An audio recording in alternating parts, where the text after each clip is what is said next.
Pada materi kali ini, kita akan membahas mengenai perawatan ortodonti preventif yang dibagi dari nutrisi kandungan hingga lahir, rutin ke dokter gigi, space maintainer, edukasi orang tua, identifikasi kebiasaan gigi mulut yang jelek, kontrol karies, perawatan gigi sulung, pencabutan gigi supernumerary, menghilangkan intervensi oklusal, menjaga kesesuaian waktu copotnya gigi, manajemen gigi ankilosis, manajemen perlekatan frenulum abnormal, dan yang terakhir adalah manajemen gigi molar pertama permanen tertahan.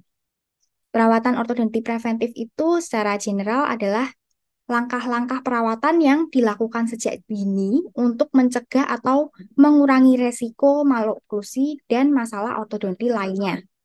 Perawatan preventif dapat meliputi pemeriksaan rutin, pemantauan pertumbuhan gigi dan rahang, intervensi dini pada kebiasaan buruk, dan edukasi tentang kebersihan oral yang baik.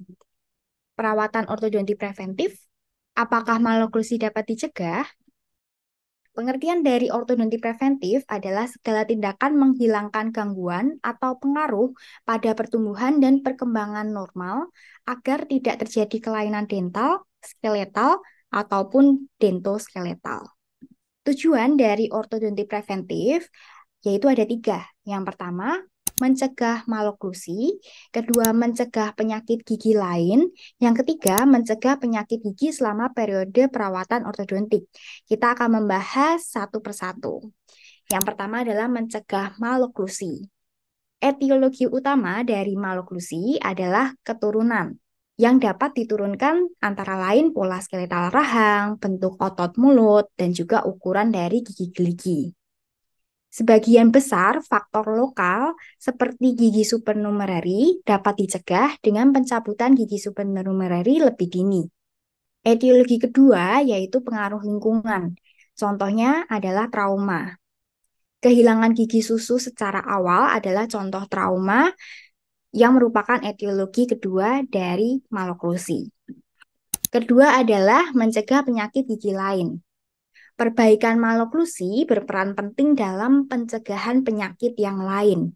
Maloklusi dihubungkan dengan penyakit periodontal dan karies gigi. Ketiga adalah mencegah penyakit gigi selama perawatan ortodontik. Perawatan ortodontik secara aktif memiliki desain dan ketepatannya berpotensi menimbulkan penyakit gigi dan periodontal.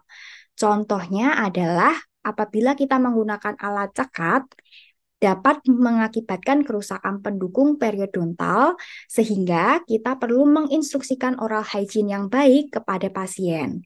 Contoh yang lain adalah demineralisasi dini. Maka dari itu, kita perlu melakukan topical floor pada pasien dengan perawatan alat cekat. Nah, sekarang kita perlu mengetahui dulu oklusi normal dan tidak normal pada gigi desidui bercampur maupun gigi permanen. Fungsinya adalah untuk menentukan perlu tidaknya rujukan ke ortodontis, ahli bedah plastik, atau ahli lainnya apabila terlihat adanya gangguan penyakit sistemik. Selain itu, kita juga bisa mengenal seawal mungkin penyimpangan dari normal. Ada tiga hal yang perlu kita pahami dalam oklusi normal gigi desidui. Apabila tidak ada spacing atau gigi saling kontak proksimal, maka akan terjadi crowding dan ketidakteraturan dari insisifus permanen. Crowding yang terjadi pada periode gigi desidui, apabila diobservasi saat dewasa, akan terlihat crowding berat pada akhir periode gigi permanen.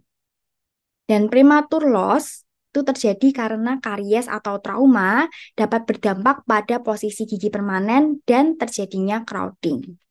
Hubungan gigi anterior pada periode gigi desidui yang normal, pada umur 3 tahun terjadi gigitan yang dalam atau deep overbite. Pada umur 6-8 tahun, hubungan insisifusnya terjadi age to age. Pada umur 5-6 tahun, pada anak-anak terjadi spacing gigi insisifus.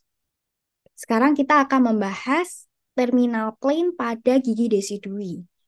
Terminal plane pada gigi desidui yang normal adalah end-to-end atau flush pada gambar bagian tengah.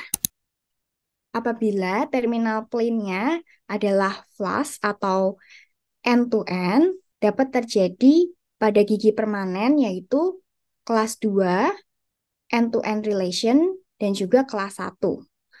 Namun apabila gigi desidui distal step, maka akan terjadi kelas 2 molar pada gigi permanen.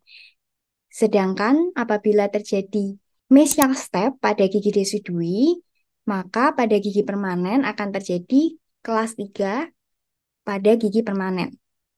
Sedangkan apabila gigi desiduinya terjadi mesial step, maka pada gigi permanennya akan terjadi kelas 3 molar relasinya.